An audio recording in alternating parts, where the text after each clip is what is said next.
de número 15.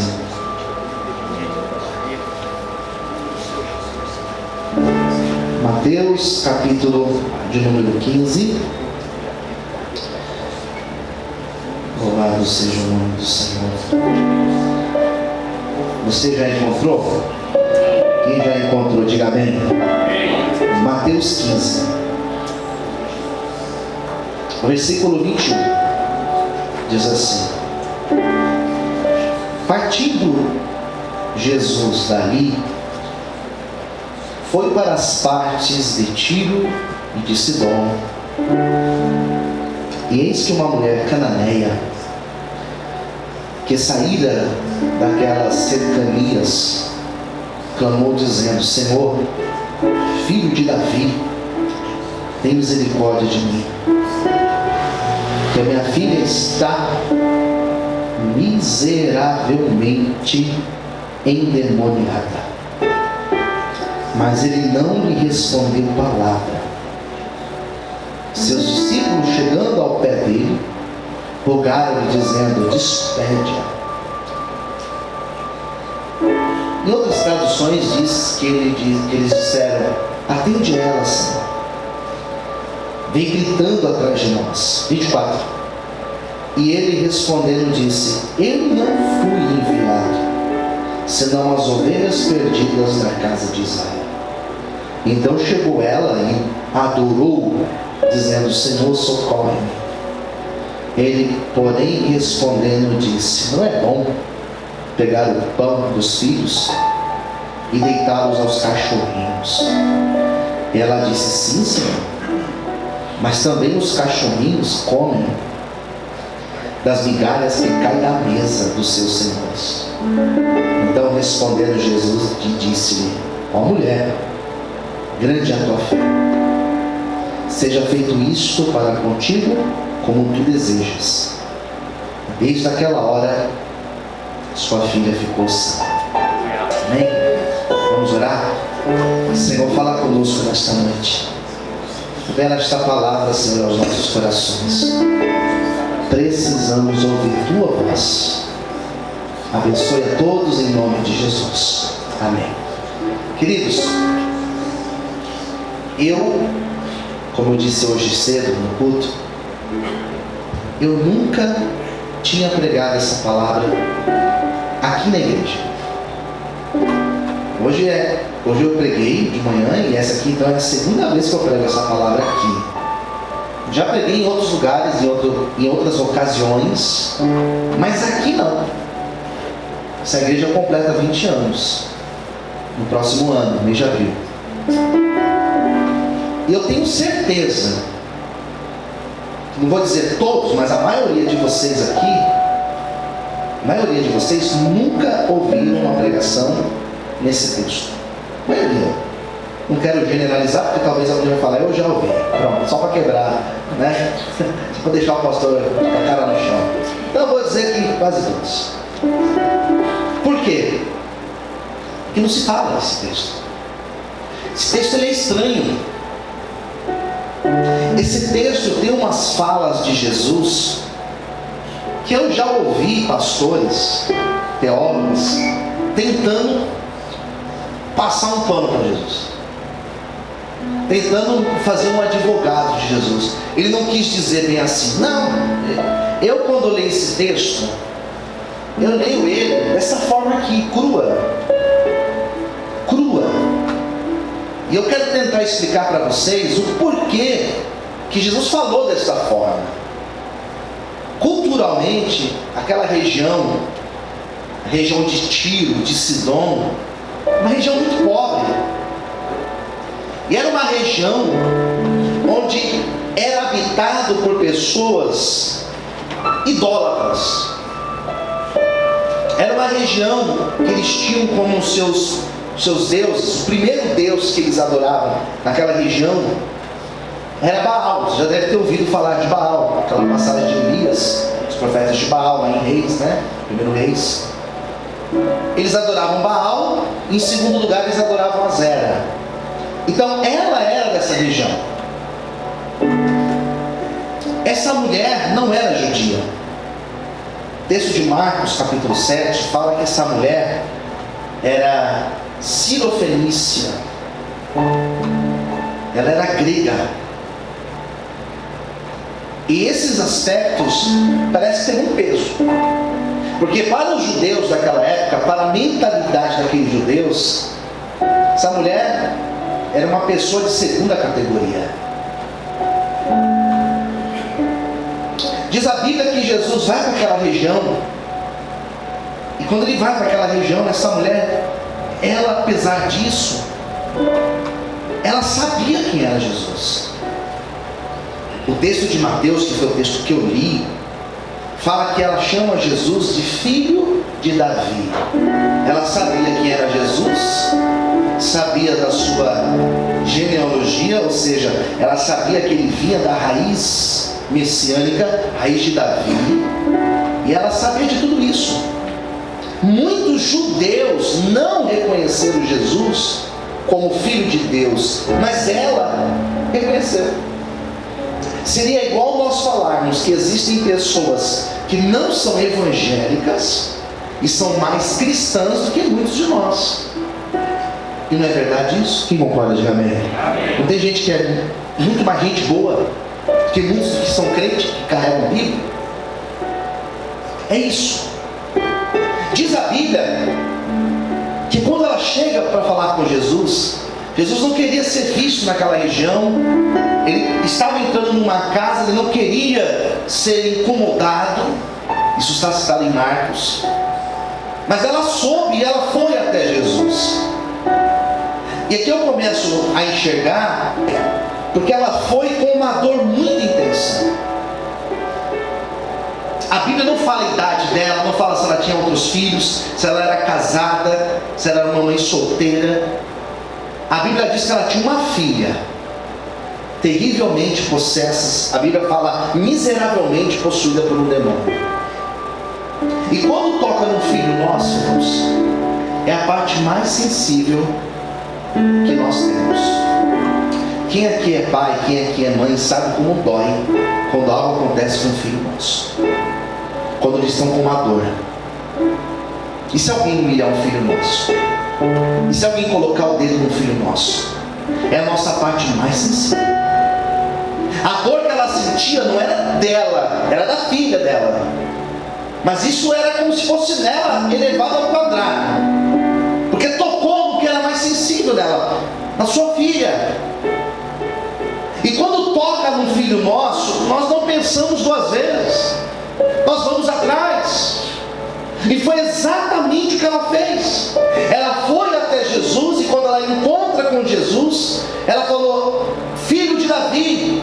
Parece até aquela passagem do servo de Jericó, Lucas capítulo 18, que ele fala, né? Filho de Davi, tenha misericórdia de mim. Ela fala a mesma coisa: filho de Davi, tenha misericórdia da minha vida, tenha piedade de mim.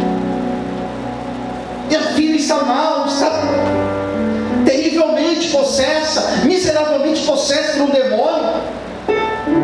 E é complicado, porque se é um problema de saúde, irmãos, se é uma dor que você está sentindo em alguma região do teu corpo, você vai no médico, você toma remédios, você vai lá, procura o posto de saúde, vai aqui no hospital, você vai atrás. Mas no caso dela, não tinha onde ir atrás.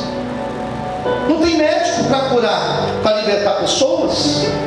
Não existe um médico que liberta pessoas.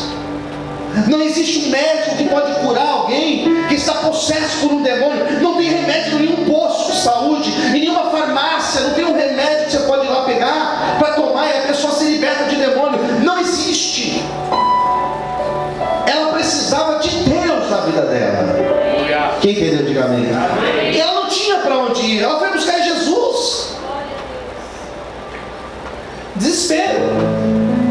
E quando ela foi chegar em Jesus, é que eu quero entrar no texto, começar a cavucar o texto. Quando ela foi até Jesus, versículo 23, versículo 22, ela fala assim: a minha filha está miseravelmente demoniada. Olha o 23. Mas ele, aqui fala de Jesus, mas ele não lhe respondeu palavra. Jesus ouviu, olha aqui para mim, por favor. Jesus ouviu e ele não respondeu nada. Então quer dizer que Jesus pode ouvir e não responder. Já aconteceu com você? De você orar e Jesus não responder a tua oração? Com quem já aconteceu? Diga amém. Com todos, né? Porque foi exatamente o que aconteceu com ela. Ela orou, ela pediu, Jesus olhou para ela e não respondeu nada. Senhor, me ajuda, minha filha está endemoniada. Jesus olhou para ela, seguiu. Isso daqui é o que a Bíblia está citando. Ele não respondeu nada para ela. Isso daqui já tem uma lição para mim e para você. Em alguns momentos da nossa vida, nós vamos orar e Ele vai ouvir, mas não significa que Ele vai responder a nossa oração. Eu já orei, já profetizei em situações, já orei por pessoas e Deus não me respondeu. Eu já orei por situações para que Deus fizesse e Deus não fez. E aí, pastor? E aí, queridos? Que Deus, Ele é soberano. E aí que a vontade de Deus, ela será feita na nossa vida. E aí que Ele ouve, sim, Ele ouve, mas Ele vai responder se for do querer e da vontade dEle. Talvez você saia da tua casa pensando que você ia entrar na igreja e iria ouvir que Deus está ouvindo tudo e está respondendo tudo, mas espera aí, tem uma coisa ali. Talvez Deus vai responder hoje, talvez amanhã, mas na hora certa, no tempo certo, na vontade dEle, Ele vai responder ao nosso clamor. Você pode dar uma glória a Deus e exaltar a Ele por isso, aleluia.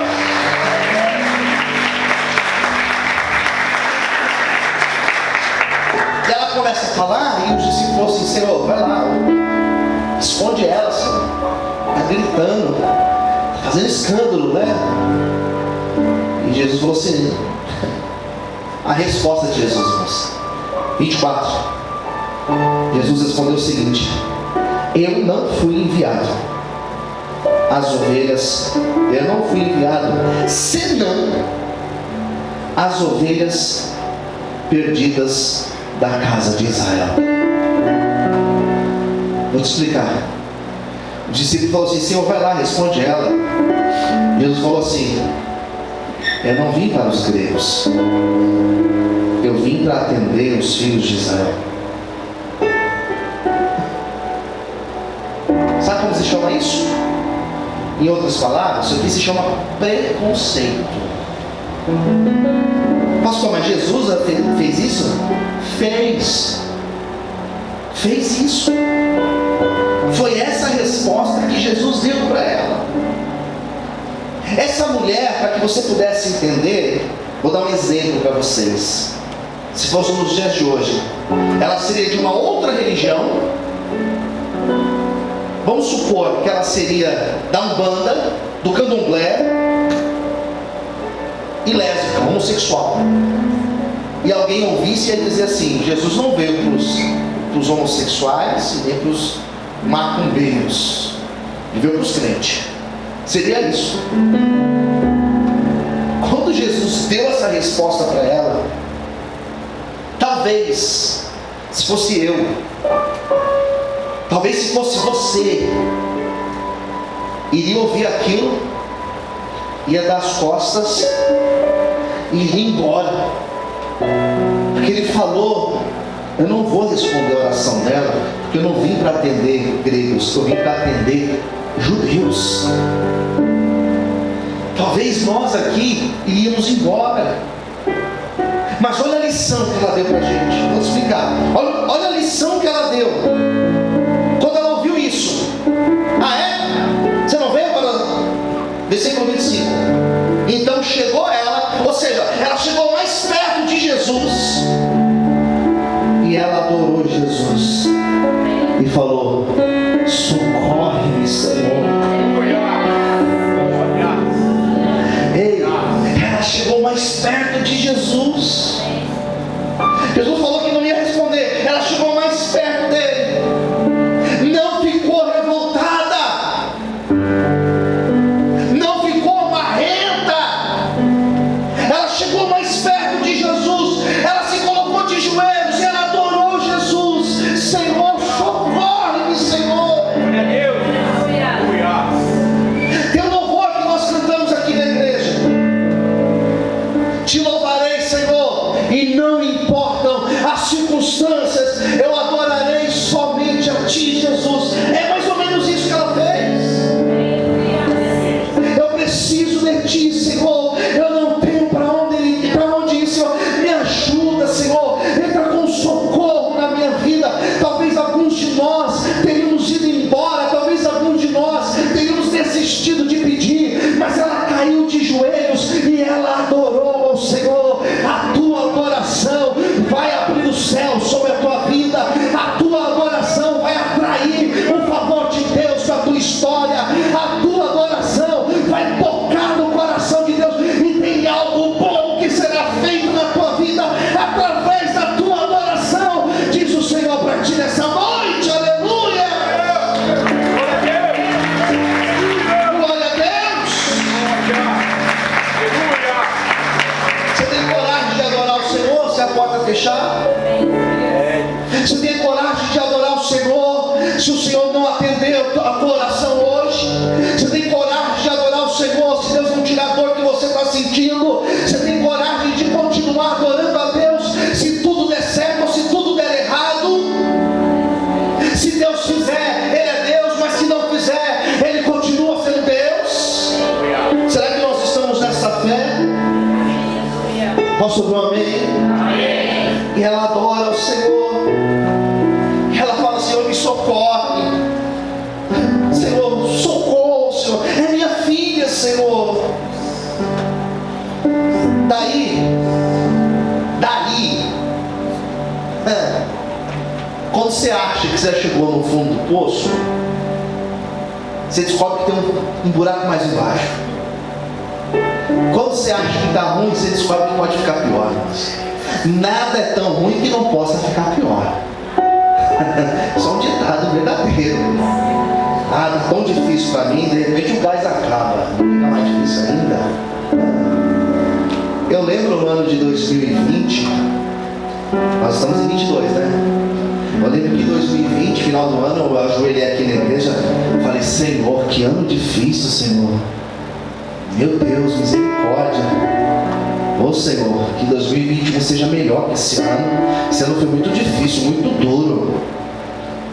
Falei: ufa, ainda bem que acabou o ano, né? E começou janeiro, eu comecei com o pé direito, irmãos. Tomei um banho de sal grosso. Tô brincando, em nome de Jesus. Falei: não, esse ano aqui vai ser o meu ano. 2021, irmãos. Quando começou